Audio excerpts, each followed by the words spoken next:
कृष्ण कृष्ण हरे हरे, हरे राम राम राम हरे हरे।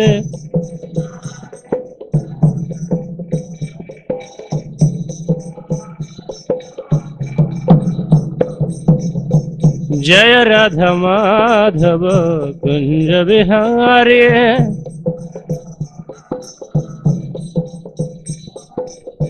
गोपी जन वल्लभ गिरिवरधारी। जय राधा माधव राधा माधव राधे।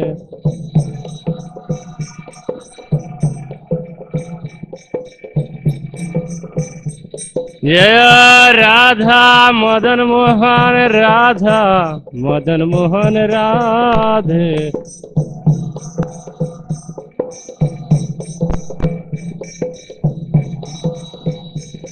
जय कृष्ण बलराम जय कृष्ण बलराम, कृष्ण बलराम जय वृंदावन धाम।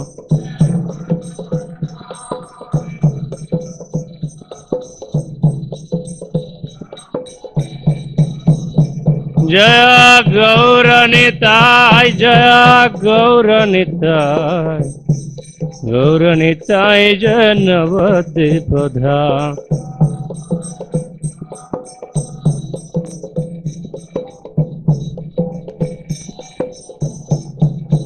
जय नृसिंहदेव जय नृसिंहदेव, नृसिंहदेव जय नृसिंहदेव।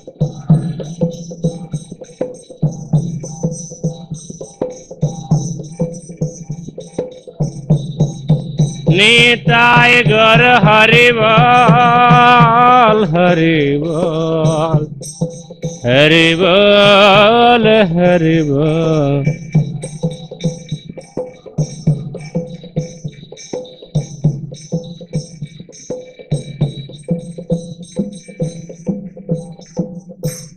जय श्री श्री राधा माधव की, जय श्री श्री राधा मदन मोहन की, जय श्री श्री कृष्ण बलराम गौरनिताय नृसिंहदेव भगवान की, जय जगत गुरु शिल प्रभुपाद की।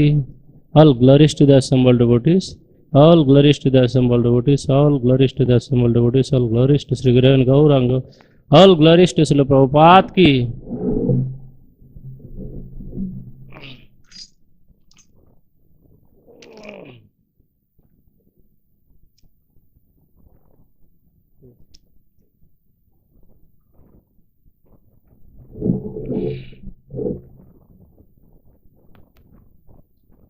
ओम नमो भगवते वासुदेवाय,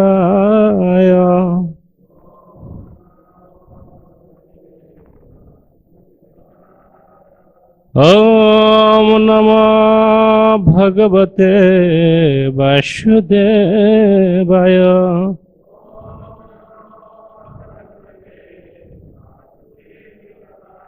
ओम नमो भगवते वासुदेवाय।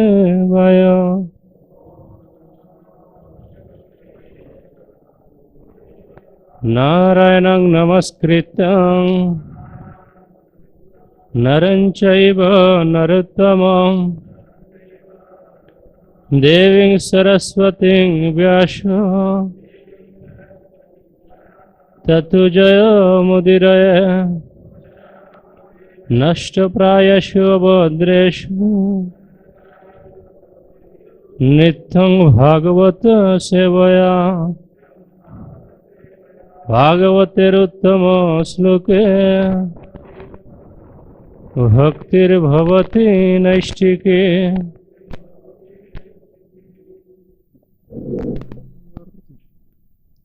मुझे बोला इंग्लिश में देने के लिए, हिंदी में दे।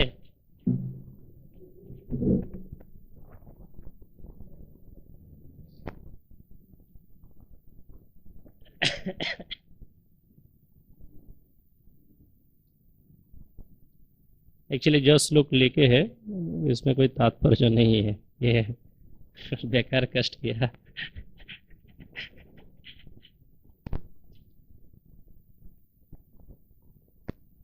ये पढ़ लेता हूँ मैं अकेला, फिर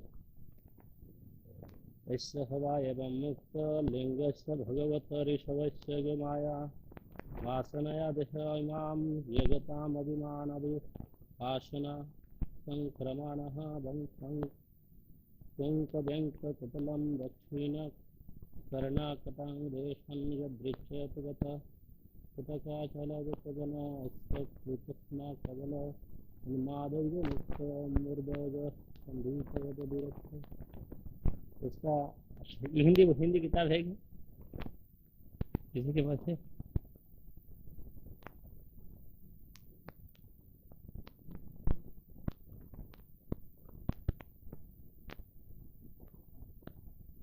इसको ले जाओ।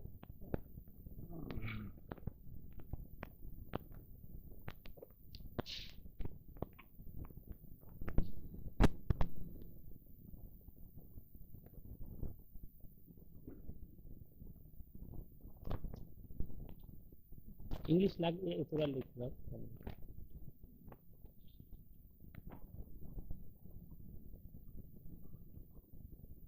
ये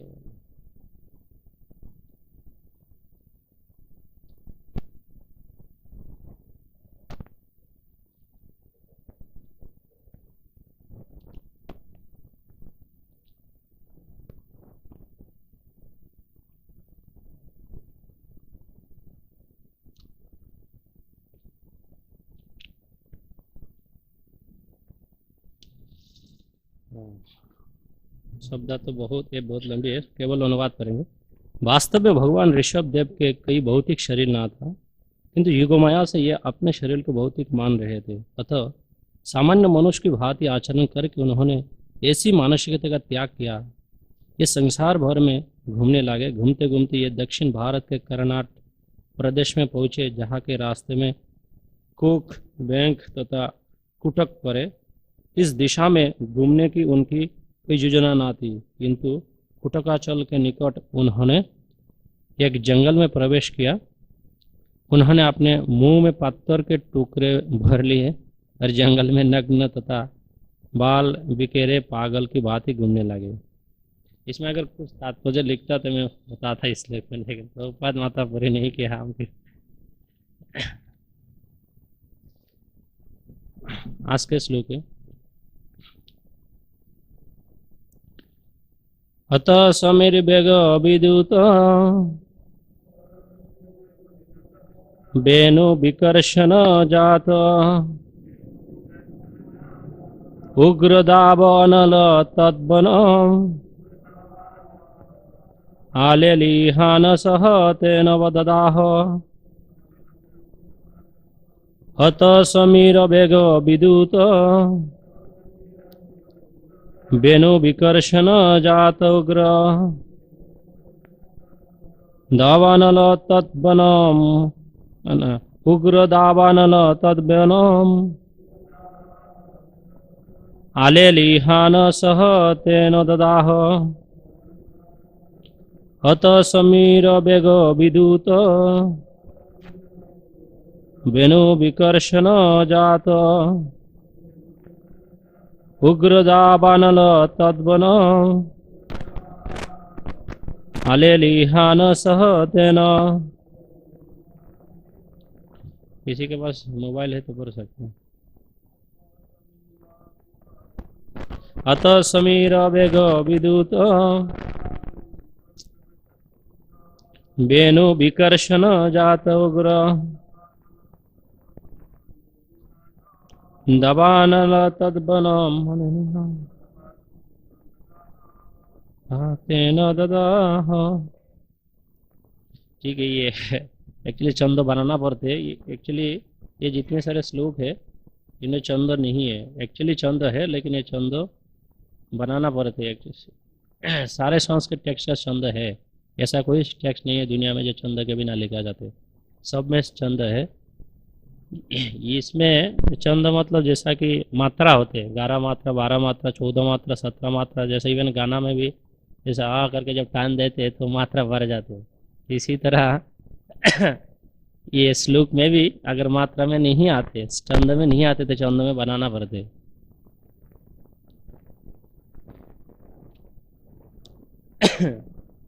शब्दार्थ अतः तत्पश्चात समीर वेग वायु के युग से विधूत जगजूर हुए बेनु बासों की विकर्षण रगर से जात उत्पन्न हुई उग्र प्रबल दवानलह दवाग्नि तत् उस बनम कुटकाचल के निकट के जंगल को आलेलिहन चारों ओर से भक्षण करती सह संग तेन ये शरीर ददाह जलकर राख हो गया। अनुवाद, जब वे भटक रहे थे तो प्रबल दबाग्नि लग गया। ये अग्नि वायु से जगजूरे गए बासों को रागार से उत्पन्न हुई थी। इस अग्नि में कुटकाचल का पूरा जंगल तथा ऋषभदेव का शरीर भस्मसात हो गया। तात्पर्य, मेरे साथ साथ दोहराइए अनुवाद।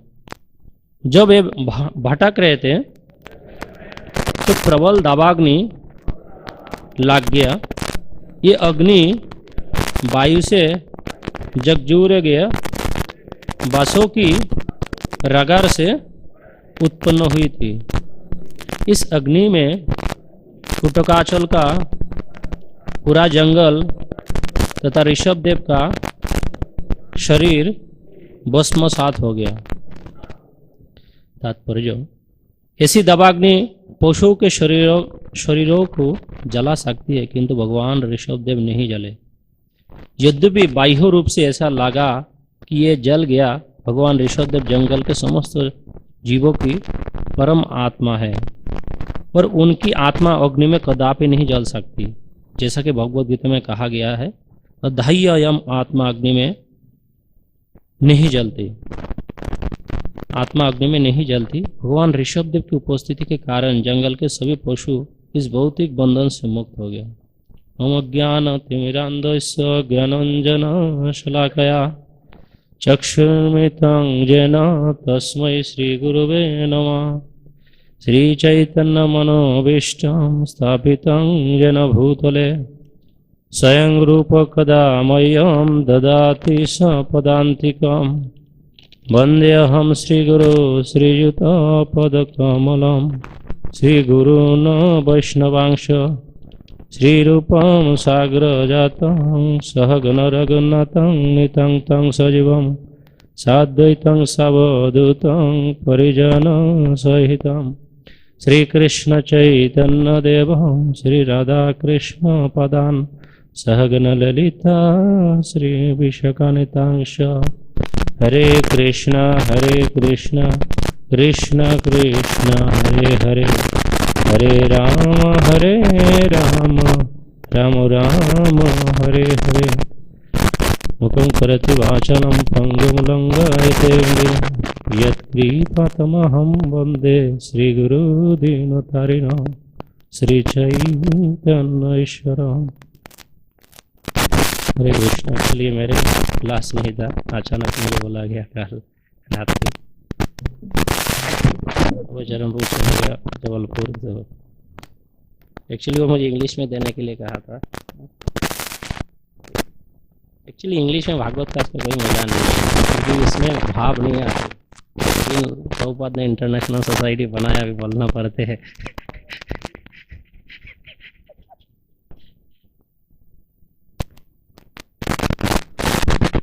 हरे कृष्ण। तो पहले के अनुवाद में प्रभुपाद जी ने लिखते हैं कि वास्तव में भगवान ऋषभदेव का कोई भौतिक शरीर नहीं था, किंतु युग माया से ये अपने शरीर को भौतिक मान रहे थे। तो सामान्य मनुष्यों की भांति आचरण करके उन्होंने ऐसी मानसिकता का त्याग किया, ये संसार भर में घूमने लगे।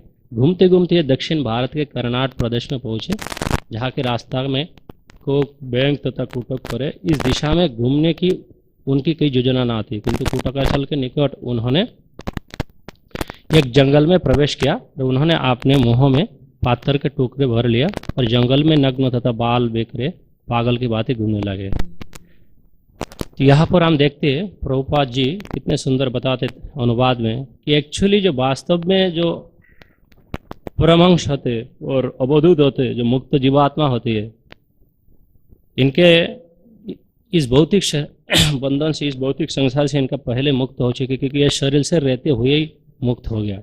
इसके बोलते वास्तव में जीवन मुक्ति। यहाँ जैसे हृदय कर्माणि मनसा गिरा निखिल सभी अवस्थासु जीवन मुक्त शोचते।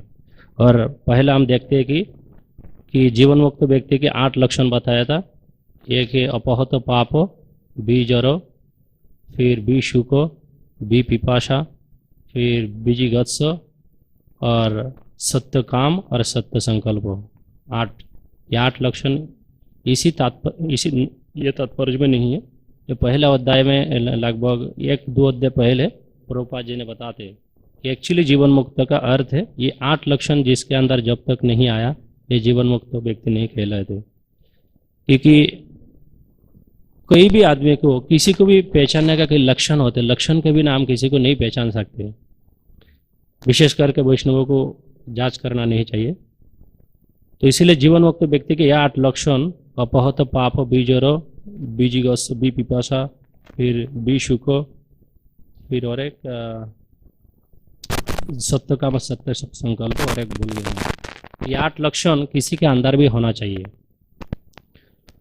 तो भागवत के पहले स्कंद में प्रभुपाद जी कहते हैं जब नारद मुनि घर छोड़ के चले गए थे और जा रहे थे तब परमात्मा को केवल वो एक बार देखे थे। जब वो ध्यान में बैठे थे तो परमात्मा को केवल वो एक बार देखे थे। तो प्रभुपाद जी कहते हैं जब भक्त घर छोड़ के चले जाते हैं, जैसे कि ऋषभ देव इस भौतिक शरीर के प्रति, क्योंकि संसार मतलब शरीर एक संस्कृत शब्द है जिसका अर्थ जो सदा सरकते रहते हैं। तो संसार शब्द का एक्चुअली अर्थ है कि वास्तव में शरीर के साथ जो कुछ भी रिलेटेड है, शरीर ही संसार है। क्योंकि इस संसार में जो भी वस्तु है वो केवल शरीर के साथ ही संपर्कित है और इसीलिए शरीर ही संसार है। इसीलिए बोलते हैं कि एक्चुअली हम ये संसार में नहीं है, जो भी है फिर भी संसार में नहीं है, क्योंकि आत्मा इस संसार के वस्तु ही नहीं है।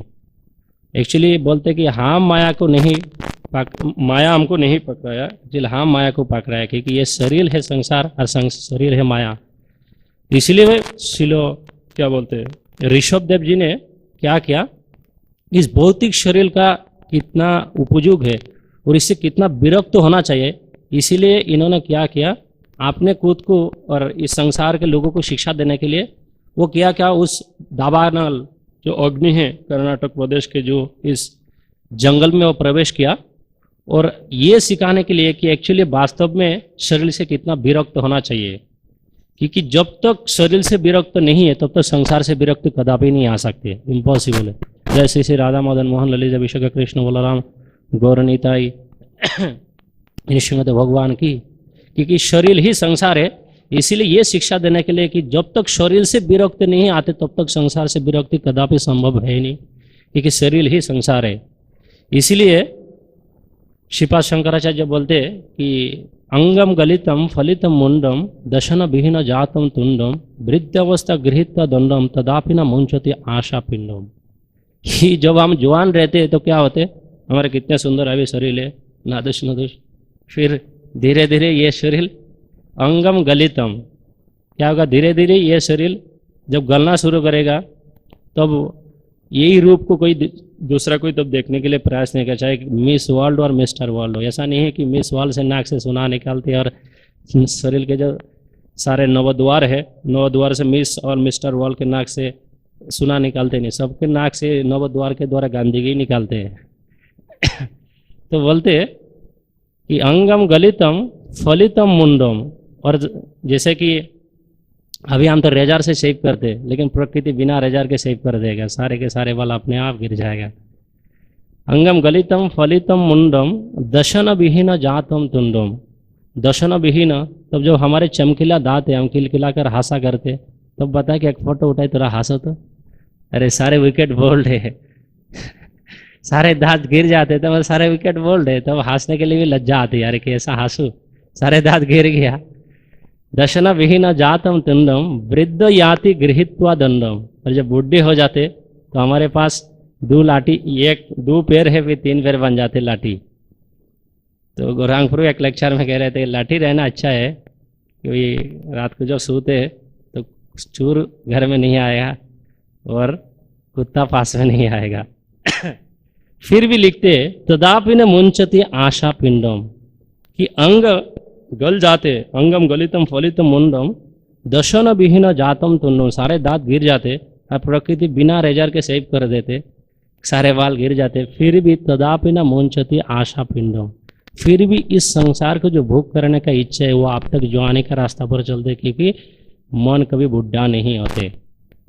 ये सदा अनंत अनादि काल से ये मन एक्चुअली शरीर तो हजारों मिल गया हमको, लेकिन एक ही मन क्या करते, इस भौतिक शरीर को बार बार पकड़ाते, एक के बाद एक धारण करते, एक के बाद एक धारण करते, और ये सेम मन, एक ही मन अनादि अनंत काल में, महाकाल बोल सकते, कब से धारण किया इसका कोई पता नहीं है।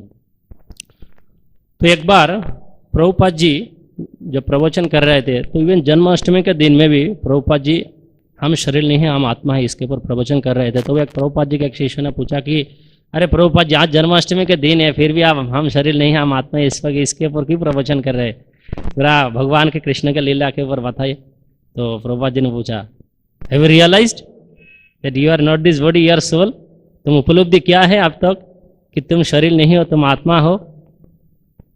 तो बोला नहीं, तो बोला बार बार सुनते रहो, बार बार सुनते रहो, क्योंकि धीर होइया सुने, ये सुनते सुनते सुनते सुनते, क्योंकि ये जो शब्द ब्रह्म है इस संसार के कोई भी वस्तु आत्मा को स्पर्श करने का, मैं बताऊंगा पूरा तात्पर्य में, समय देखते कितना है।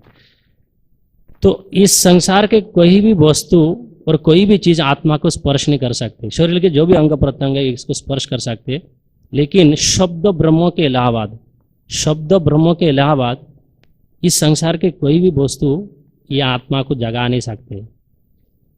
कैसे? क्योंकि ये जो आत्मा है ये चीज जगत के वस्तु है, तो चीज जगत का ही ऐसा कोई वस्तु होना चाहिए जिसके थ्रू आत्मा को जगाना हम जगा सकते। कैसे? जैसे कि दो चीज में हम उपलब्धि कर सकते हैं। एक्चुअली हरे कृष्ण महामंत्र ही आत्मा को जगा सकते हैं, क्योंकि प्रकृति के तीन गुण के द्वारा आत्मा अनादि अनंत काल से सोया हुआ है। तो जो आत्मा सोया हुआ है, जैसे कि रात को जब हम सोते हैं तो कौन सा इंद्रिय हमारे एक्टिव रहते? केवल कर्ण इंद्रिय रहते हैं ना, केवल कर्ण इंद्रिय के द्वारा ही हमको जगा सकते हैं। तो बोलते ये आत्मा अनादि अनंत काल से इस शरीर में सोया हुआ है, तो केवल हरे कृष्ण महामंत्र, इसलिए जीव जागो गौरा चादो बोले भक्तिविनोद ठाकुर जी ने कहा गाना गए कि इसलिए क्योंकि अनंत अनादि काल से ये आत्मा प्रकृति के तीन गुण के द्वारा सोया हुआ है। तो ये हरे कृष्ण महामंत्र तो इस संसार के वस्तु नहीं है, ये तो आध्यात्मिक संसार के वस्तु है, और आत्मा भी इस संसार के वस्तु नहीं, आत्मा आध्यात्मिक संसार के वस्तु है। तो जब आत्मा और हरे कृष्ण महामंत्र एक दूसरा के संपर्क में आते तो भी वो अपना स्वरूप को जगा सकते। इसीलिए भक्तिविनोद ठाकुर इनके बहुत सारे गाना में बताते हैं कि ये हरे कृष्ण महामंत्र ही हमारे स्वरूप को उस संसार में जो हमारे स्वरूप वो केवल हरे कृष्ण महामंत्र ही जगा सकते, वो केवल शब्द ब्रह्म के द्वारा ही संभव है। और कोई किसी जो सेवा करते हैं हम तो फिजिकल लेवल पे, इसीलिए मन मना भव इसीलिए बात है कि चिंतन केवल मन के द्वारा ही कर सकते हैं, और फिर मन के बाद ही धीरे धीरे बुद्धि जब स्ट्रांग हो जाते, एक्चुअली जो प्रकृति के द्वारा मन ज़्यादा एक्टिव हो जाते तो बुद्धि को दबा के रख देते, इसलिए बुद्धि काम नहीं करते, बुद्धि भ्रष्ट हो जाते। लेकिन बुद्धि जब स्ट्रांग हो जाते तो मन अपने आप दब जाते, और वो बुद्धि क्या है? ददामी बुद्धि जुगम। तो भगवान परमात्मा रूप से स्वयं शुद्ध भक्तों को बुद्धि प्रदान करता है। जब वो बुद्धि आ जाते तो मन कुछ नहीं कर सकते। जैसे कि शुद्ध भक्त इन लोग सारा वर्ल्ड में कैसा भ्रमण करते हैं, क्योंकि वो बुद्धि इतने स्ट्रांग हो चुके हैं, मन के जितने सारे विकार है वो कभी मतलब इनको भ्रमित कर ही नहीं सकते। तो इसीलिए एक बार अभी इस तात्पर्य में बताता हूँ। यहाँ पर लिखा है कि ऐसा दावाग्नि पशुओं के शरीर को जला सकते हैं, किंतु भगवान ऋषभ देव नहीं जले, यद्यपि बाह्य रूप से ये ऐसा लगा कि ये जल गया। अभी मायावादी प्रश्न उठा सकते हैं कि भगवान के शरीर तो कभी जलते नहीं, तो जब भगवान उस जंगल में प्रवेश किया उस दावाग्नि में, तो इनके शरीर कैसे जल गया? एक्चुअली भगवान के शरीर जले नहीं, लेकिन ये मायावादी लोग क्या सोचते हैं कि भगवान के शरीर भी माया के द्वारा उत्पन्न है, जैसा कि ये कहते सविकल्प मायावादी और एक निर्विकल्प मायावादी।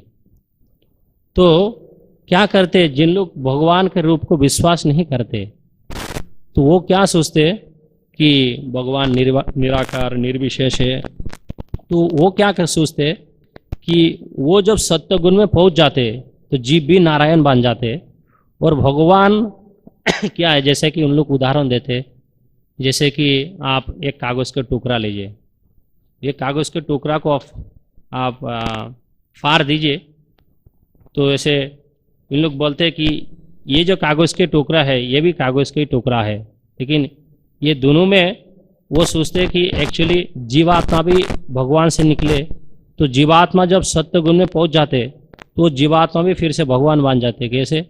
क्योंकि जीवात्मा भी तो इस संसार के वस्तु नहीं है, तो वो सोचते हैं कि जीवात्मा भी फिर से भगवान बन जाते और जब सत्य गुण में पहुंच जाते।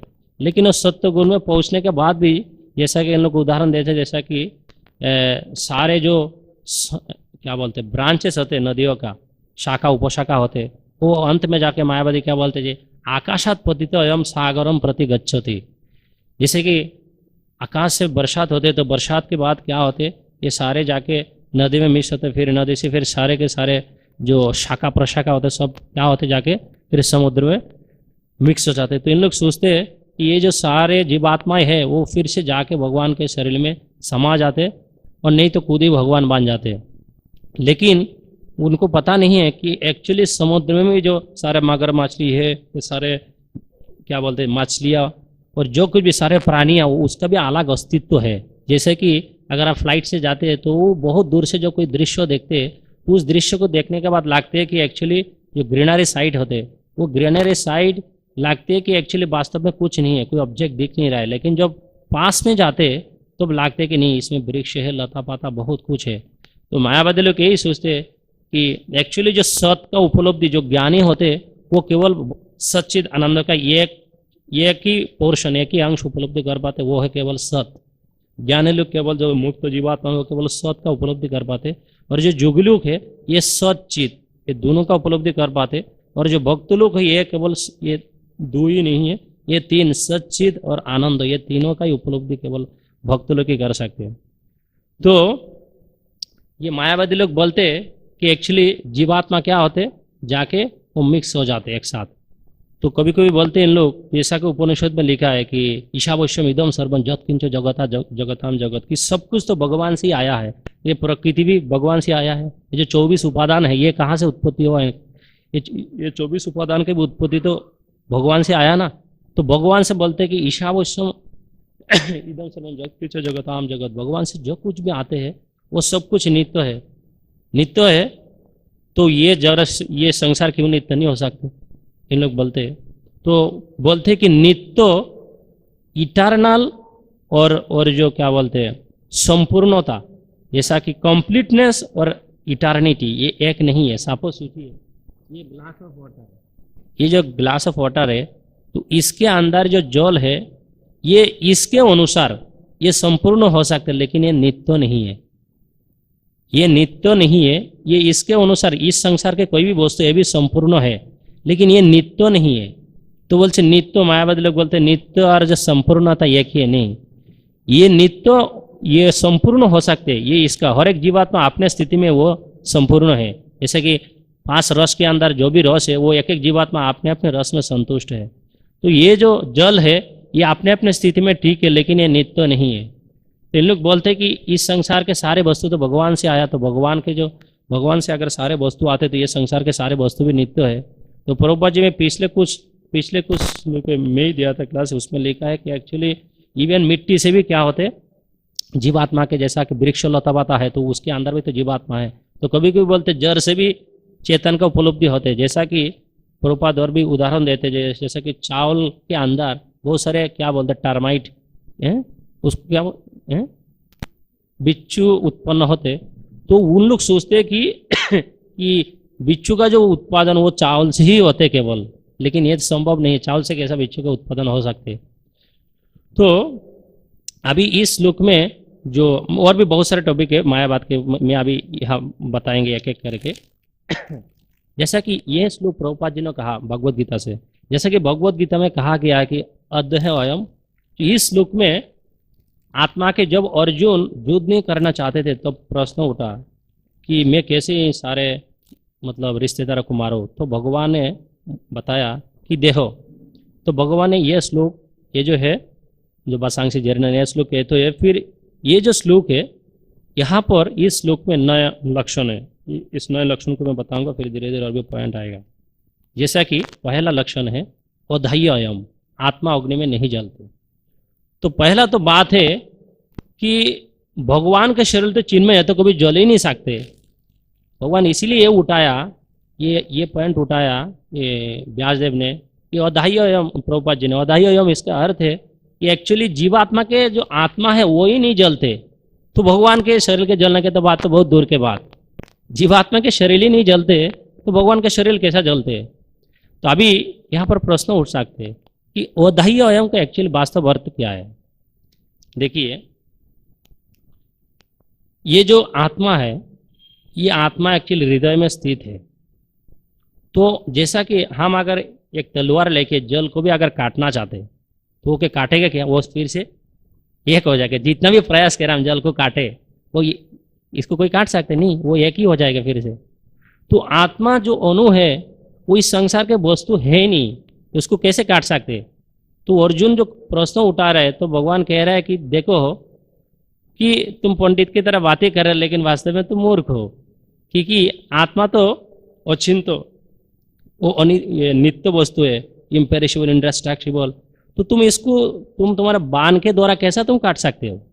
ये इसको तो कोई, या तुम मरते ही नहीं, तो तुम कैसे काट सकते इसको। तो इसको बोलते अधाह्य कि एक्चुअली ये जो आत्मा होते हैं, तो आप इसको अब हम हमारे मन बुद्धि के द्वारा देख ही नहीं सकते। इसको आग में कैसे डाल सकते, आप आग में कैसे डाल सकते। कोई कोई प्रश्न उठाते कि जब कोई आदमी पानी के अंदर मरते तो हम बोलते हैं कि ये आत्मा कभी गीला नहीं हो सकते। तो जब कोई पानी के अंदर डूब के मरते तो आत्मा गीला हो जाते, बोलते हैं कि आत्मा गीला हो जाते। नहीं, कैसे संभव है, क्योंकि आत्मा ये गीला हो ही नहीं सकते, क्योंकि ये जो वस्तु है, ये कंपोनेंट से जिसके द्वारा आत्मा बना है, ये सच्चित वस्तु को भी जल ही नहीं सकते, इसको कोई जला ही नहीं सकते, बिजा ही नहीं सकते। कैसे, जैसा कि हवा है, तो आप अगर तलवार लेके आप हवा के ऐसे काटना चाहोगे, तो वो आत्मा ऐसा चीज से बना हुआ है, जैसा कि आत्मा के स्थान है यहाँ रहते हृदय। तो हृदय को बोलते हृदय आकाश, एक्चुअली वास्तव में हृदय को बोलते हृदय आकाश।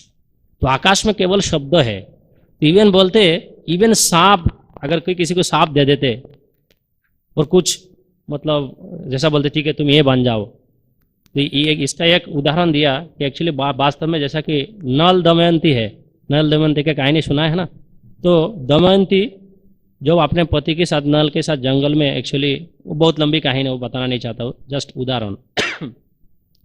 तो जब दमयंती ने अपने पति को ढूंढते ढूंढते पागल हो गया, तो फिर उस एक व्याध, एक्चुअली दमयंती को एक सांप आके खाने वाला था और लगभग इतने तक मुंह में डाल दिया। तो व्यास जी ने आके इनको रक्षा किया। तो फिर दमयंती इतनी सुंदरी थी, तो व्यास जी रक्षा करने के बाद भी इनके अंदर भोग वासना आ गया कि ये कोई नहीं है तो इनको मैं ले जाता हूँ। तो फिर दमयंती बोला, देखो मैं सती नारी हूँ, अगर तुम मुझे स्पर्श करोगे तो मैं सांप दे दूंगी और तुम जल के भस्म हो जाओगे। तो फिर भी क्योंकि भोग वासना इतने स्ट्रांग होते, ये संभव ही नहीं। उस समय बिल्कुल बुद्धि इतने भ्रमित हो जाते कि किसी का इंस्ट्रक्शन, किसी का सदुपदेश भगवान भी अगर स्वयं बताए तो भी उपलब्धि नहीं होते। तो फिर दमयंती क्या किया, वो इनको स्पर्श करने का प्रयास किया, तो दमयंती ने सांप दे दिया, तुम अभी जल के इसी समय भस्म हो जाओ। तो बोलते शब्द ब्रह्म के द्वारा ये शरीर को भी भस्म कर सकते हैं, लेकिन आत्मा तो कोई भस्म नहीं होते, तो वदाई है। जैसा कि अगर किसी को सांप दे देते कि तुम इस दुनिया में चले जाओ, तो ये आत्मा के जो स्वरूप वो टिके ही रहते। जैसा कि वृत्त से हजारों कहानियां आए, आत्मा के स्वरूप टिके ही रहते, ये शरीर परिवर्तन हो सकते। इसका एक उदाहरण है। फिर है अच्छेद्य एग्जाम्पल, बृहदारण्यक उपनिषद में बोलते ये जाज्ञ बोल के एक बार क्या किया, एक प्रश्न पूछा था, इनका नाम था एक्चुअली शाकल्य ऋषि। तो वो प्रश्न के उत्तर नहीं दे पाए थे, तो सांप दे दे कि अभी तुम्हारे मस्तक काट जाए। तो ऐसा बोलते ही मस्तक काट के गिर गया। तो बोलते कि ये सांप के द्वारा इवन इस शरीर को जला सकते, लेकिन एक चीज है, आत्मा केवल एक चीज में इफेक्ट होते हैं। जानते कुछ चीज में इस संसार में और कोई भी, इवन सांप के द्वारा, कोई भी चीज़ के द्वारा आत्मा इफेक्ट नहीं है। कोई किसी को सांप भी दे दे फिर भी वो केवल आत्मा इफेक्ट नहीं होते, शरीर के परिवर्तन हो सकते, लेकिन एक चीज़ में आत्मा का इफेक्ट होते हैं। जानते क्या? ये जीव गोस्वामी पाद बताए केवल वैष्णव अपराध में, क्योंकि वैष्णव अपराध केवल आत्मा से होते डायरेक्ट, इसीलिए इतना डेंजरस मानते हैं। इसीलिए कि जीव गोस्वामी पद इनका संदर्भ में कहते, मैं पढ़ रहा था कि इसलिए वैष्णव अपराध को इतना डेंजरस मानते कि वो डायरेक्ट आत्मा से होते, वो शरीर से नहीं होते। इसीलिए चाहे तुम गोलोक वृंदावन में कृष्ण प्रेम भी प्राप्त कर ले, वहाँ से भी पतन हो जाते, इसीलिए कि वो डायरेक्ट आत्मा से होते हैं। तो ये वच्छेद का और जैसा कि हमारे न्यू वृंदावन में अमेरिका में कीर्तनानंद महाराज को जब वहाँ कुछ डाकू आए थे, आके बंदूक से पिटाई कर रहा था, बोला मैं शरीर नहीं हूँ, मैं आत्मा हूँ, और इधर पिटाई कर रहा है और बोल रहा है कि मैं शरीर नहीं हूँ, मैं आत्मा हूँ, और मारते मारते इनके गिरा ही दिया, फिर भी वो ये स्थिति नहीं छू रहा कि मैं शरीर नहीं हूँ, मैं आत्मा हूँ। कि प्रभुपाद जी के क्या पावर थे, ये शब्द इनके कान में कैसे गुचाया। फिर switch even material example Socrates को भी कुछ डाकू मारने आया था, तो बोला कि सोक्रेटिस जब उनको छुरी दिखाया, नाइफ दिखाया, तो बोला अरे तुम मुझे देख ही नहीं सकते, तो मारोगे कैसा? बोला अरे ये क्या बातें कर रहे हैं, मैं तो तुमको देख रहा हूँ। बोला क्या, कहाँ दिख रहे हैं? बोला तुम दिख ही नहीं सकते तो मारोगे कैसा?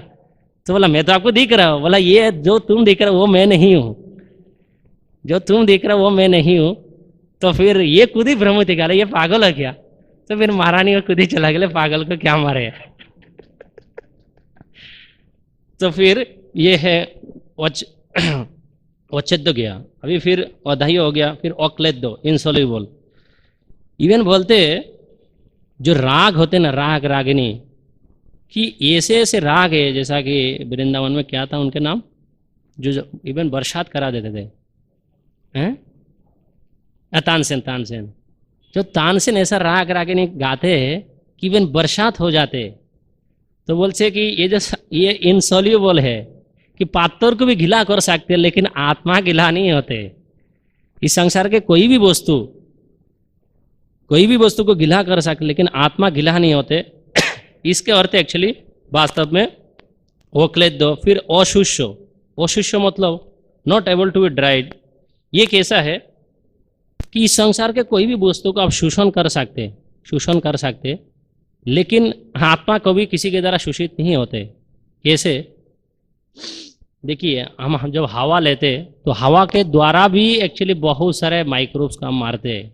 जैसे बहुत सारे इवन जब हम खाना बनाते कि पाप सर्वत्र होते, इवन जो खाना बनाते, हम जब खाना खाते, कोई भी चलते फिरते हजारों जीवात्मा मर रहा है, लेकिन वास्तव में वो नहीं मर रहा है, क्योंकि आत्मा को हम ना तो पैर के द्वारा इसको ये कर सकते।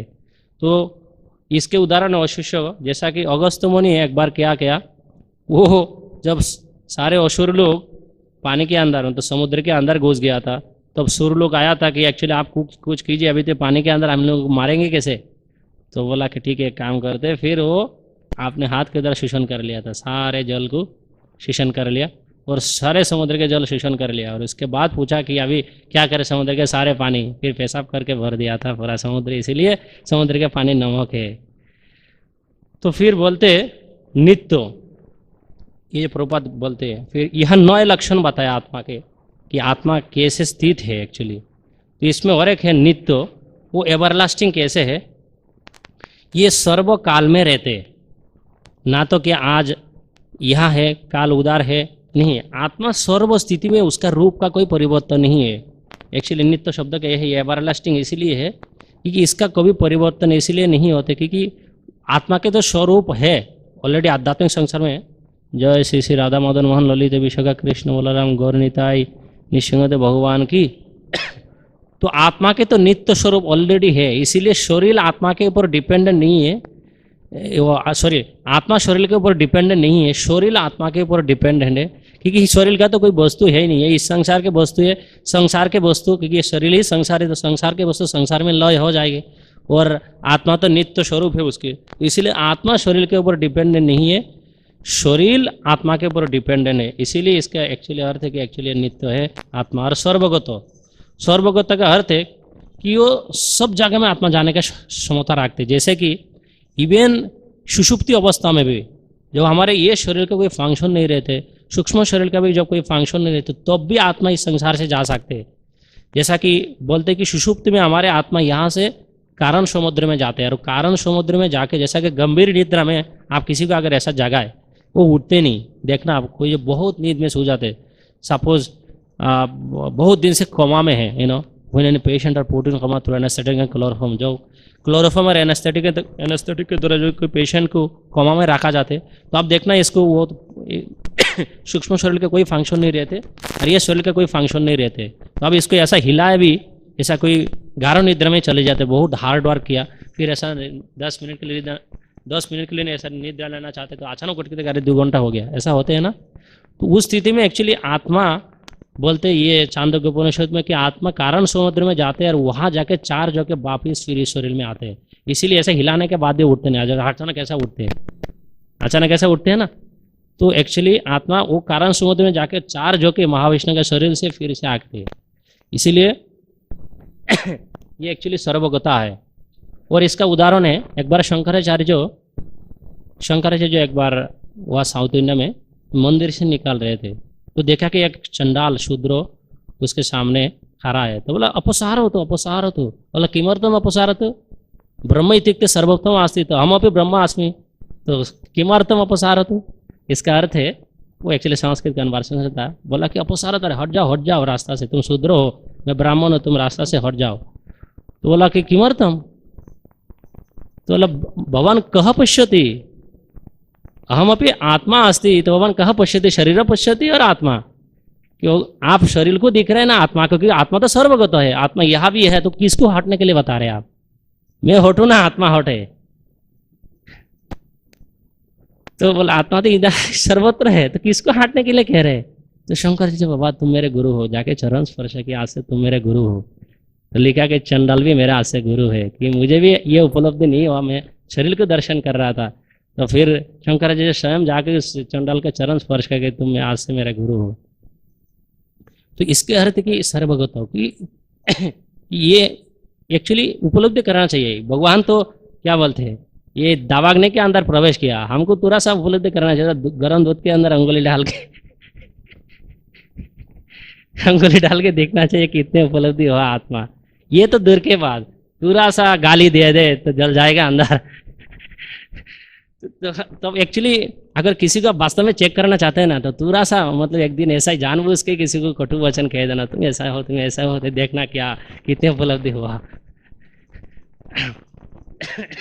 तो वास्तव में पता चलेगा कौन कितने उपलब्धि किया। फिर बोलते कि नित्य, फिर ये तो फिर अचल मतलब वो कभी चलते नहीं, जैसा कि हवा, इस संसार के कोई भी वस्तु में वृक्ष भी चलते हैं, इधर हिलते जुलते, लेकिन आत्मा ये एक जगह में स्थित है, इसका कोई विकार नहीं, निर्विकार निर्लिप्त तो है, क्योंकि इसमें कोई विकार के वस्तु ही है नहीं, आत्मा में कोई विकार है ही नहीं, क्योंकि वो सच्चिद आनंद के द्वारा बना हुआ है। इस संसार के सारे वस्तु में विकार आते हैं, कोई भी वस्तु में विकार आते हैं, लेकिन वो विकार रहित है, निर्विकार निर्लिप्त है, तो इसके कैसा विकार आ सकते। तो एक्चुअली वास्तव में जो आत्मा उपलब्धि की, आत्मा साक्षात्कार प्राप्त करे, इसमें कोई भी विकार आ ही नहीं सकते। चाहे लात में मार दे आप, गाली तो दूर के बाद, ऐसे पत्थर भी मार दे, फिर भी इनके अंदर विकार नहीं आएगा। आप पत्थर नहीं, थोड़ा कटु वचन बोल दीजिए तो फिर पता चल। फिर बोलते ये स्थानु है, ये अनचेंज बोले, क्योंकि आत्मा का नित्य स्वरूप है, तो चेंज कैसे हो सकते। तो अनचेंजेबल अर्थ की ये अर्थ है कि एक्चुअली देखिए शरीर के जो हजारों जन्म में इसका परिवर्तन होते रहते, और मन क्या करते, हजारों जन्म से ये सूक्ष्म शरीर को कैरी करके लेकर आते। तो कभी कभी बहुत साल रहने के बावजूद भी हमको ये पता नहीं चलते एक्चुअली मन हमको गाइड कर रहा है ना आत्मा गाइड कर रहा है। बहुत साल रहने के बाद भी पता नहीं चलते, क्योंकि वो बहुत डीप रूटेड है। फिर सनातन है, वो इटर्नली सेम है।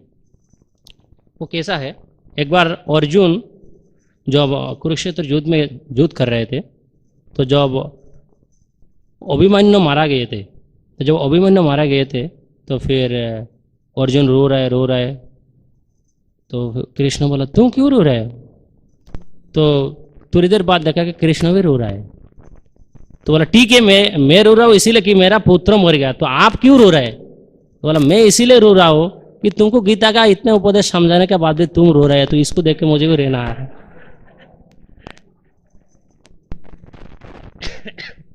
कि पूरा सेकेंड चैप्टर में समझाया, और इतने सुनने के बावजूद कि आत्मा अनेक नित्य है, शाश्वत है, ये वगैरह वगैरह, फिर भी तुम्हारे इस पुत्र के स्वर का तुम रो रहा है, इसलिए मुझे भी रोना आ रहा है कि मैं किसको समझाया। तो एक्चुअली भगवान ऐसा कभी कभी स्थिति में डालते हैं हम कितने उपलब्धि किया, जैसा कि वास्तव में कोई किसी को डांट दिया या कुछ किसी के कारण कुछ हो गया जीवन में, तो एक्चुअली वास्तव में वो निमित्त तो बने, हमारे जो कर्मफल है, कर्मफल के वो निमित्त बने, वो दोषी नहीं है, वो दोषी नहीं है। इवन कर्मफल इतने डेंजरस है, आप सपोज मैंने इनको कुछ कह दिया, चैतन्य चरण को कुछ कह दिया, तो ये एक दिन न एक दिन मुझे किसी, जैसा कि मैं इनको एक जापर मार दिया, ये वास्तव में आप भागवत को पकड़ के अगर आपको ये जापर एक दिन खाना पड़ेगा किसी के हाथ में, कोई भी स्थिति में खाना पड़ेगा, क्योंकि कर्मफल बाप को भी नहीं चढ़ते। जीव गोस्वामी पाद लिखते हैं कि आप इस संसार में इवन पाताल लोक में भी आप छुपे रहो, वो आपको ढूंढ ढूंढ के निकालेगा कर्मफल। जीव गोस्वामी पाद बोलते हैं कोई से भी हो, किसी को कुछ भी किया, तुरंत सा भी रिएक्शन हो जाते तुरंत, और वो इसका फल प्राप्त होगा ही होगा एक दिन, जो जिसके साथ जो कुछ भी किया, क्योंकि ये परमात्मा एक एक चीज रिकॉर्ड रखते। तो अभी ये 9 लक्षण हो गया। फिर बोलते कि ये जो आत्मा है, ये जो आध्यात्मिक संसार से इसके पतन होते, तो एक्चुअली वास्तव में वो तो ब्रह्मों में गिरते, क्योंकि जो ये क्या बोलते ब्रह्म ज्योति होते, वो एक्चुअली मुक्त आत्माओं का समष्टि है, वह केवल मुक्त जीवात्मा, उससे बना हुआ है ब्रह्म ज्योति, केवल मुक्त आत्मा के समष्टि है। तो बोलते जैसा कि भगवद गीता का पहला में 5 ये है तत्व है, ईश्वर, जीव, प्रकृति, काल और कर्म। तो ये पांचों चीज हमारे शरीर में ही है। कैसे? ईश्वर परमात्मा है, जीव मैं हूँ, और प्रकृति ये शरीर है, और काल जब डाल दिया फिर कर्म हमें शरीर से कर रहा है। तो ये पांचों चीज इस शरीर में ही है। जो आध्यात्मिक संसार से जीव को इस संसार में डालते, तो ये 5 चीज इस शरीर में ही है हमारे, ईश्वर, जीव, प्रकृति, काल और कर्म। तो इसके बाद ये जो जैसा कि आकाश से जीवात्मा कैसा कंटामिनेटेड होते, कलुषित होते, आकाश से जब शुद्ध पानी गिरते तो पहले वो शुद्ध रहते, लेकिन जैसा ही माट क्या बोलते कीचड़ में पानी गिरते तो क्या होते, फिर गंदे हो जाते। तो हमारे जो प्योर कॉन्शियसनेस था, शुद्ध चेतना था, वो पहला कंटामिनेटेड कैसा आता है, चित्त में जब अहंकार की उत्पत्ति होते, वो तब चित्त हमारे कंटामिनेटेड हो जाते। तो इसको बोलते कंटामिनेटेड कॉन्शियसनेस। तो वो शुद्ध चेतना क्या होते, फिर वो आत्मा एक्चुअली अनंत काल से आत्मा भारी हो जाते, हैवी हो जाते। ये आत्मा पाप करते करते कैसे, एक्चुअली प्रकृति के 3 गुण के द्वारा आत्मा कैसे सुआ हुआ है, आत्मा को बहुत भारी क्यों लगती है। एक्चुअली आत्मा को भी अभी प्रश्न पूछ सकते हैं, आत्मा कैसे भारी होते हैं। एक्चुअली आत्मा पाप के कारण भारी हो जाते, वो उपलब्धि नहीं कर पाते, इतने पाप करते करते आत्मा तो कभी पाप नहीं करते, लेकिन जब समझ जाते तब तुरंत अनंत काल से जो पाप किया वो पाप का नाश हो जाते। तो आत्मा कैसा भारी होते पाप करते करते। एक सुंदर कहानी है बुद्धदेव का। एक बार लॉर्ड बुद्धदेव वो अपने एक वृक्ष के नीचे बैठे हुए थे, तो फिर एक बालक आया, बालक आके रोने लगा कि आप कुछ कीजिए, मेरा पिताजी बहुत ख़राब था, बहुत पाप करते, शराब पीते थे, ये चोरी चामारी बहुत कुछ करते थे, तो आप कुछ कीजिए उद्धार के लिए, इनके उद्धार के लिए कुछ कीजिए। तो बोला मैं कैसे कर सकते हो, हर एक एक्शन का रिएक्शन है, वो चोरी किया तो कुछ किया तो उसको भुगतना ही पड़ेगा। बोला नहीं, ये ब्राह्मण लोग तो श्राद्ध करते वगैरह वगैरह बहुत कुछ करते, तो बोलते कि आत्मा भी उद्धार हो गया। बोला नहीं, कदापि आत्मा उद्धार हो ही नहीं सकते।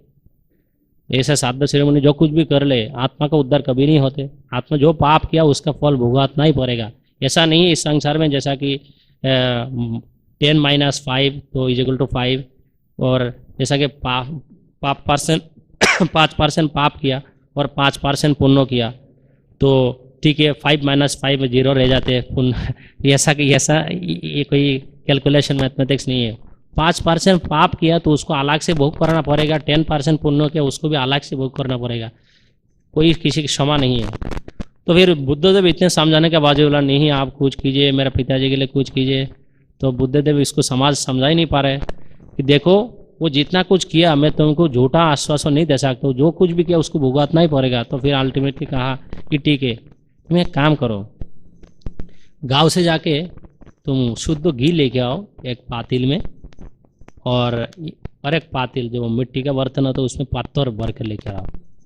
तो गया, तो जाके गांव से वो मिट्टी के बर्तन में पत्थर, ऐसा जैसा इतने छोटा सा बर्तन में पत्थर ले आओ और इसमें घी डाल के लेकर आओ।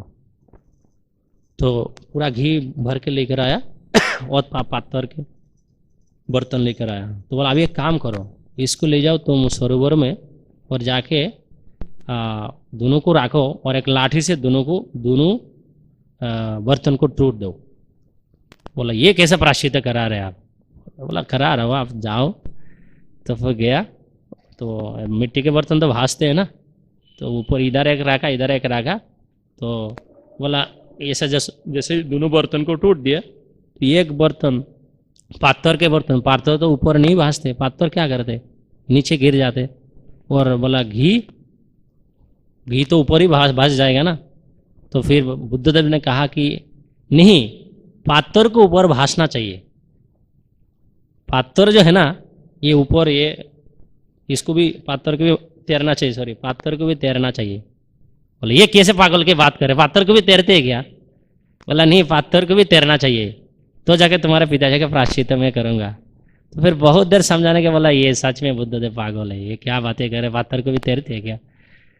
तो फिर बुद्धदेव ने बताया कि जैसे पत्थर के भी तैरते नहीं, वो पानी के अंदर घुस जाते, तो आत्मा पाप करते करते करते करते वो इतने हैवी हो जाते वो नीचे के जूनी में ऐसे ही चले जाते, ऐसे ही वो चले जाते। तुम घी को अब जितना भी प्रयास करो वो पानी के अंदर नहीं जाएगा, पत्थर को जितने प्रयास को पानी के ऊपर कभी नहीं आएगा। तो इसी तरह जो आत्मा पाप करते करते करते इतने भारी हो गया, हैवी हो गया कि वो संभव ही नहीं है उसको ऐसा उद्धार करना। तो इसीलिए बोलते बुद्धदेव, फिर वो एग्जाम्पल समझ गया, बोला सी के मुझे क्षमा कर दीजिए। इसके लिए ये कि ये है, तो आत्मा ये कैसे उपलब्धि हो सकते हैं? जैसा देखिए एक्चुअली ये दो चीज़ में उपलब्धि कर सकते हैं। एक तो क्योंकि हरे कृष्ण महामंत्र है ना वही केवल आत्मा को जागा सकते, इसीलिए क्योंकि हरे कृष्ण महामंत्र क्या करते, जब सारे पाप वासना को हल्का करने लगते, हल्का होते होते होते तो तब देखना आत्मा ऐसे कि ऐसे आप ये 1 महीना प्रैक्टिकली कर सकते हैं। 1 लाख माला जब करके देखिए, वो आपको लगेगा कि आत्मा ऐसा उड़ रहा है। आप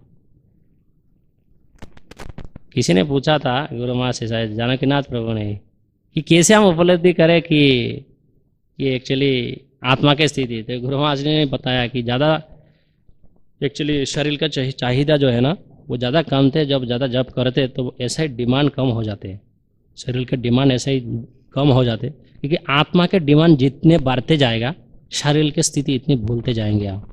ये भक्तिविनोद ठाकुर एक गाना में कहते हैं कि जितनी आत्मा की स्थिति बढ़ते जाएगा इतनी शरीर की स्थिति, ये गाना है ना कि ये देह भूली वो, मतलब कब इस शरीर का स्थिति को भूल जाएंगे और हमारे स्वरूप को उपलब्धि करेंगे।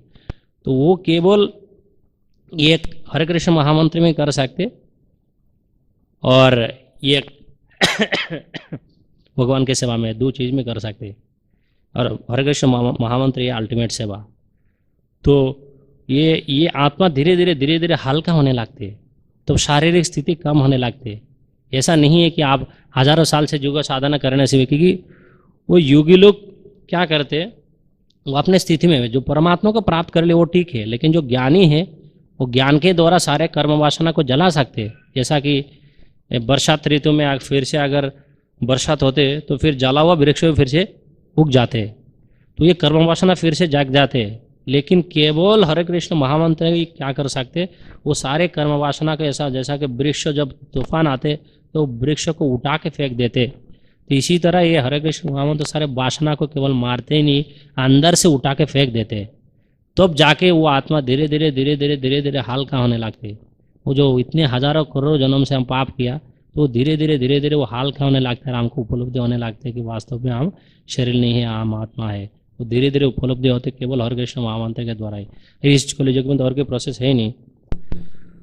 तो बोलते इसीलिए एक्चुअली भक्ति सिद्धांत सरस्वती ठाकुर बोलते वो बहुत बड़ा डेफिनेशन देते हैं, आत्मिक उपलब्धि तब पता चलेगा जिस दिन दर्पण के सामने जाके आपको केवल आत्मा देखेगा, फेस नहीं। वो बोलते एक्चुअली आत्मा साक्षात्कार के अर्थ दर्पण पे सामने जाके ऐसा मुंह नहीं, केवल आत्मा देखेगा, सच्चा शुद्ध आत्मा देखेगा, तो इसको ही बोलते हो आत्मा साक्षात्कार। इसीलिए बोलते चैतन्य वहाँ पर चेतो दर्पण इसीलिए दिया कि चेत आया एक्चुअली चित से, और चित है आत्मा सच्चिद आनंदमय। तो इसीलिए दर्पण, जैसा मैं बहुत बार बताया, दर्पण शब्द का अर्थ है दर्प मतलब अहंकार, न मतलब देना। तो हमारे चित्त तो क्या करते, ये आत्मिक स्वरूप भुलाने के लिए सदा अहंकार देते रहते। जैसा ही हम दर्पण के सामने जाते तो क्या दर्पण बोलते, हाँ तुम कितने सुंदर हो, तुम ये हो वो हो, कितने सारे मतलब एक के बाद एक भाषण देते रहते। इसी तरह चित्तरूप दर्पण एक के बाद एक भाषण देते रहते, मतलब अहंकार की उत्पत्ति करते रहते और आत्मा के स्वरूप भुलाते रहते। इसीलिए चेतो दर्पण, दर्पण मतलब अहंकार, न मतलब देना। तो इसीलिए ये केवल ये एक्चुअली शब्द ब्रह्म के द्वारा ही मुक्ति, शब्दात्म मुक्ति इसीलिए है क्योंकि ये सुनते वो चित्त में बैठ जाते हैं। क्योंकि हृदय को हृदय आकाश बोलते, और आकाश में क्या रहते, शब्द रहते। तो इसीलिए हमारे हृदय को हृदय आकाश बोलते। तो ये शब्द ब्रह्म जब आकाश में प्रवेश करते तो भी केवल आत्मा की उपलब्धि होती है, और कई वस्तु के द्वारा आत्मा को उपलब्धि नहीं कर सकते। तो यहाँ एक्चुअली जीव गोस्वामी पाद बोलते वास्तव में हम भी एक प्रकार के मायावादी है, इवन भक्त लोग भी। वो कैसे है, बोलते हैं कि कृष्ण बोली जय जय भोगो वांछा करे, निकटस्थ माया तेरे झापटे दे रहे। तो बोलते हैं कि जब तक हमारे अंदर भी भोग वासना है, क्योंकि मायावादी का अल्टीमेट सिद्धांत हो क्या है, वो भगवान बन जाते। बोलते हम भी भगवान बन गए, तो अगर हम भी भगवान बन जाते तो भगवान है परम भोक्ता, तो हमारे अंदर भी अगर भोग वासना है तो हम भी छोटा मोटा भगवान ही है। तो इसीलिए बोलते जीव गोस्वामी पाद की वास्तव में हम भी एक प्रकार मायावादी है। जब तक एक बिंदु मात्र भोग वासना है, इसका मतलब हम भी मायावादी है। हम भी उससे हम भगवान के स्वरूप को विश्वास करते, लेकिन जब तक वो वासना नहीं जाते तब भी तो हमारे अंदर भोग वासना है। पुरुष भाव रहते हैं ना, पुरुष भाव रहते तो मतलब भोग करना क्या वासना जरूर रहेगा। ये कोई बोले ही नहीं सकती है झूठा बात। पुरुष जब तक भाव है, प्रकृति तो हम है, तो पुरुष भाव जब तक है जीवात्मा के अंदर वो वासना रह ही गई भोग करने के लिए। इसीलिए बोलते हैं कि हम एक प्रकार के मायावादी है, जब तक वो वासना नहीं जाते मन से। फिर एक्चुअली जो चेतना होते, वो चेतना के दो कैटेगरी होते। मटेरियल कॉन्शसनेस का, शुद्ध चेतना के मटेरियल कॉन्शसनेस का दो डिवीजन होते। एक है वो जीवात्मा खुद को एक क्रिएटर कर्ता मानते, और एक भोक्ता। ये दो चीज जीवात्मा के अंदर, बद्ध जीवात्मा के अंदर रहते ही रहते। लेकिन वास्तव में हम एक्चुअली कोऑपरेट करते, कोऑपरेटर है। जैसे कि ये जो शरीर है, शरीर के सारे अंग प्रत्यंग है, तो इसके काम ही है शरीर के भाग को सेवा करना। इसलिए हमको प्रभुपाद उदाहरण दिया, हम केवल कोऑपरेटर है, ना तो इंजर है, ना तो क्रिएटर है, ना तो सृष्टा है हम, ना तो भोक्ता है। तो ये जो शरीर है, जैसा कि ईश्वर सर्वभूतानां हृदय शौर्यनो तिष्ठति ब्राह्मण सर्वभूतानि जंतुरानि माया, ये माया रूप जंत्र के द्वारा अनंत अनादि काल से ये आत्मा एक के बाद एक शरीर धारण कर रहे और हमको और डीप मटेरियल नेचर में प्रकृति के तीन गुण के द्वारा बांधते रहते। तो बोलते हैं कि एक्चुअली ये जो है, जैसा कि ये बॉडीली पार्ट्स सारे बॉडी के ये संपूर्ण शरीर के अंश है, तो इसी तरह परमात्मा के अंश है सारा जीवात्मा। तो कभी कभी आत्मा क्या करते, अंश के बिना, जैसा कि पूर्ण का कोई अस्तित्व नहीं है, इसी तरह पूर्ण के बिना भी अंश कोई अस्तित्व नहीं है। एक्चुअली आत्मा के अस्तित्व तो भी है जब परमात्मा है, और परमात्मा के अस्तित्व हमारे बिना भी है, लेकिन इनको आनंद नहीं मिलेगा। भगवान इस संपूर्ण विश्व ब्रह्मांड और अनंत जीवात्मा, ये आध्यात्मिक संसार में अनंत वैकुंठ लोक क्यों बनाया, क्योंकि भगवान को भी अकेला अच्छा नहीं लगते। इसीलिए अनंत कोटि विश्व ब्रह्मांड पहला आधार, यद्यपि वो आत्माराम है, अकेला जीवन मुक्त व्यक्ति को भी अकेला अच्छा नहीं लगते। सपोज आप किसी को अंदर, किसी घर के अंदर डाल दो 10 साल के लिए, 2 साल के दूर के बाद 1 महीना के लिए यहाँ से नहीं निकालना, तो पागल हो जाएगा, क्योंकि जीवात्मा अकेला है, रह ही नहीं सकते। वो आनंद इसीलिए है क्योंकि अनंत काल से हम तो आध्यात्मिक संसार में थे। तो एक्चुअली भगवान अनंत है तो जीवात्मा भी अनंत है एक्चुअली क्योंकि वो ना तो कभी काटते ना तो कभी जलते। तो आध्यात्मिक संसार में तो कोई वस्तु ही है नहीं ऐसा। तो अनंत काल से आत्मा अनंत जगत जैसे आध्यात्मिक चिदाकाश में थे। तो एक्चुअली वास्तव में भगवान के अंदर जो भोग वासना मतलब इन द सेंस शुद्ध जो भगवान ये करते राधा रानी के साथ वहाँ राज विलास करते, तो जीवात्मा के अंदर भी इस संसार में भोग वासना का उत्पत्ति हुआ एक्चुअली कृष्ण से ही है। क्योंकि वहाँ हम जेहेतु पूर्णों के अंश है तो इसीलिए हमारे अंदर भी वो वासना है, लेकिन वो आध्यात्मिक संसार में शुद्ध रूप से था और इस संसार में वो शुद्ध रूप से है। भूख करना तो जीवात्मा का प्रवृत्ति वो इस संसार में नहीं है। प्रभुपाद बोलते हैं कि if you want to enjoy go to the spiritual, there is perpetual enjoyment is there. शाश्वत उपभोग है उस संसार में, लेकिन इस संसार के उपभोग नहीं है। तो वहाँ भी जीवात्मा के ये सच्चिद आनंदमय स्वरूप जीवात्मा के अंदर शाश्वत रूप से है। और वहाँ जाके भी वहाँ तो क्या है, वहाँ के कर्म नहीं है, वहाँ तो केवल आनंद ही आनंद है। तो इसीलिए जीवात्मा अपने स्वरूप को इसीलिए उपलब्धि करने के लिए कि भगवान के अंदर ये जो गुण है वो हमारे अंदर भी है, भोग करने के वासना, लेकिन वो शुद्ध रूप से आध्यात्मिक संसार में होना चाहिए, इस संसार में नहीं।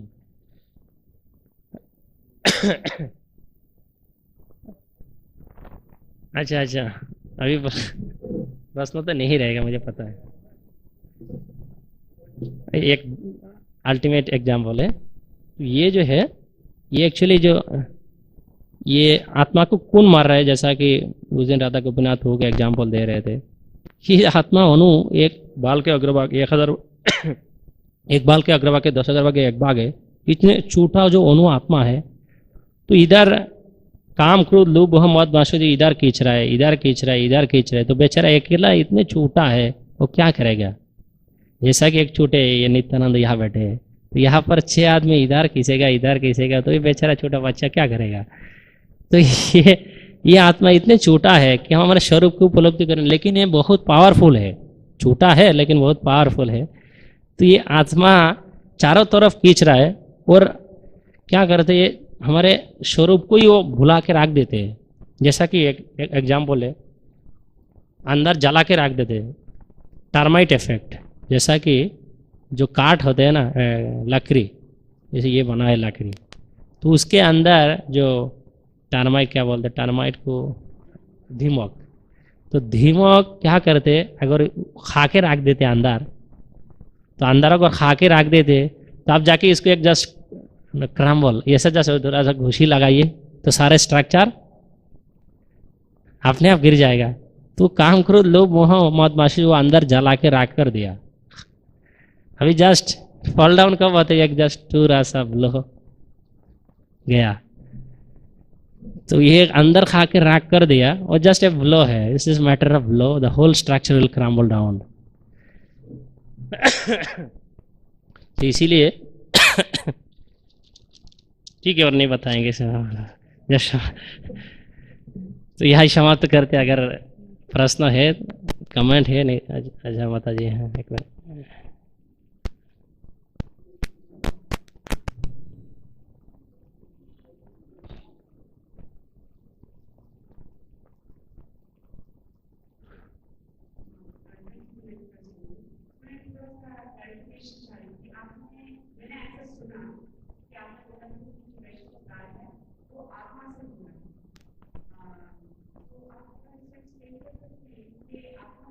देखिए वेरी गुड, सी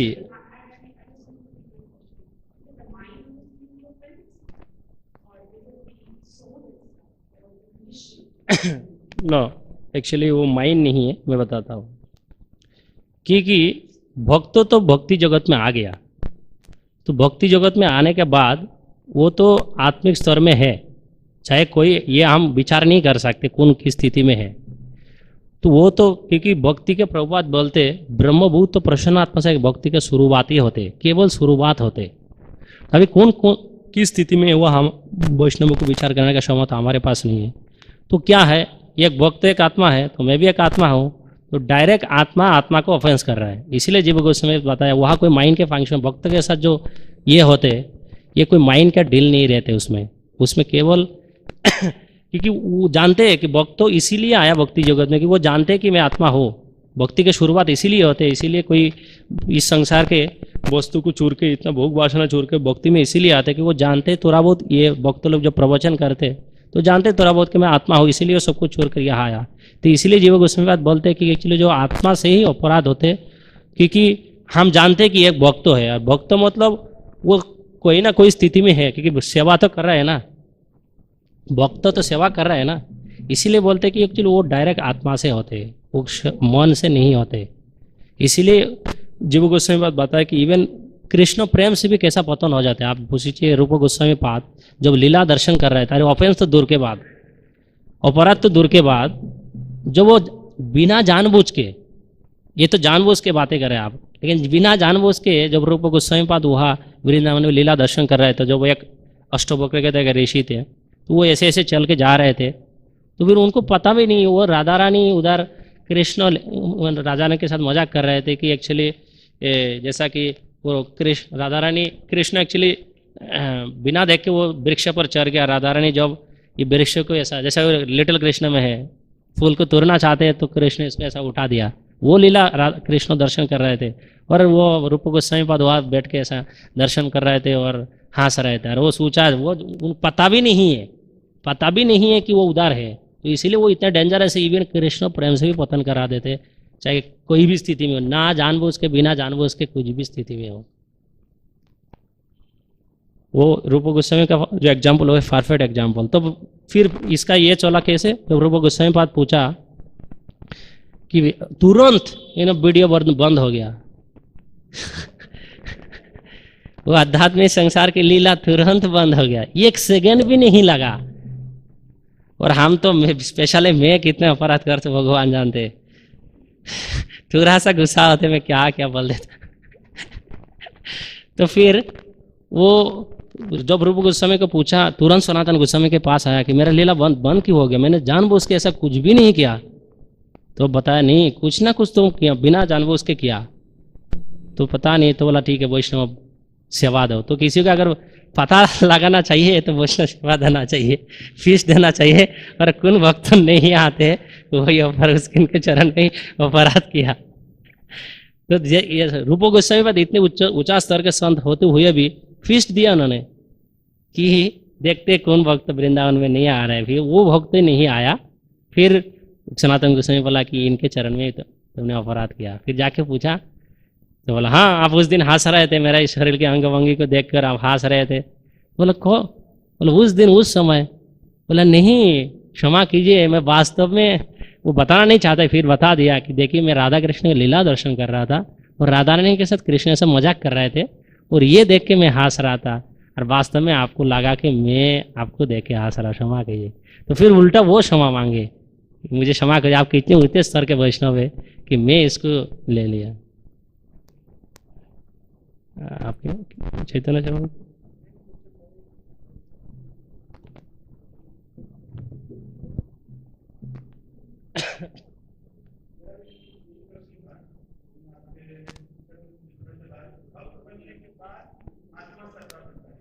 इवन भक्तों, वेरी गुड पॉइंट है, इवन बोलते हैं कि इवन भक्तों को इवन मटेरियल जो लुक है, मैं माता जी एक पॉइंट बोलना भूल गया, ये बोलते हैं, ये जीव गोस्वामी पाद बताया, इवन मटेरियल जो लुक है उसके साथ भी अपराध नहीं करना चाहिए। कैसा है, अगर वो एक दिन भक्त बन जाते, अगर बन जाते तो वो अपराध लग जाएगा फिर।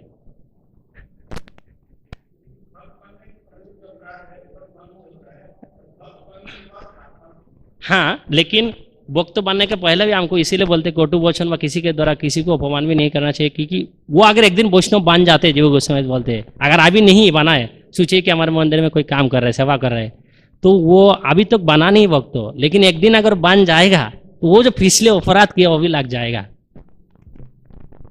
हरे कृष्ण। और कोई कमेंट क्वेश्चन? हाँ बोले এখানে এইরকম বলে দে।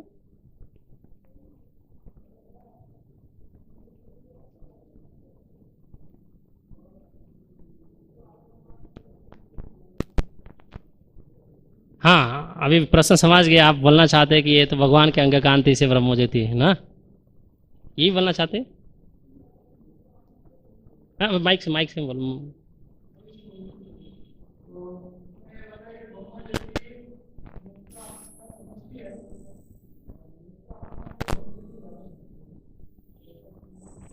अच्छा, वेरी गुड।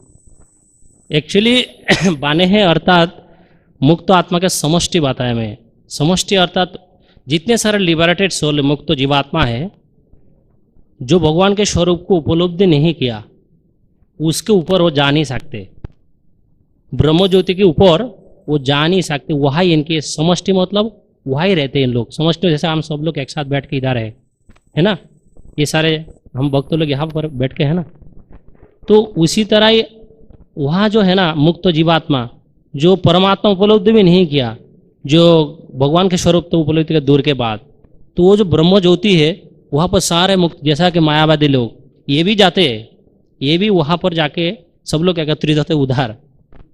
इसीलिए बोल रहा कि मुक्त जीवात्मा का समष्टि, और उससे बना मतलब वो एक्चुअली, क्योंकि जीवात्मा क्या है, जैसा कि लाइट है ना, लाइट से जैसा कि एक बाल्ब है, सोचिए ये बाल्ब से जैसा कि किरण निकालते चितकन, जैसा कि ऐसा ही भगवान है परम, एक बिग लाइट है, तो उससे सारे चेतन जो है ना, तो उससे सब जो है सारे चेतन चितकन जीवात्मा वहाँ से भगवान से आया। तो इसीलिए इस सेंस में बताया वास्तव में ब्रह्म ज्योति मुक्त आत्मा के द्वारा बना नहीं है, मुक्त आत्मा के समष्टि, मतलब वहाँ पर सारे जीवात्मा मुक्त जीवात्मा वहाँ जाके रहते, इससे ऊपर वो जा नहीं सकते। ठीक है। जय ग्रंथराज श्रीमद् भागवतम की जय, श्रील प्रभुपाद की।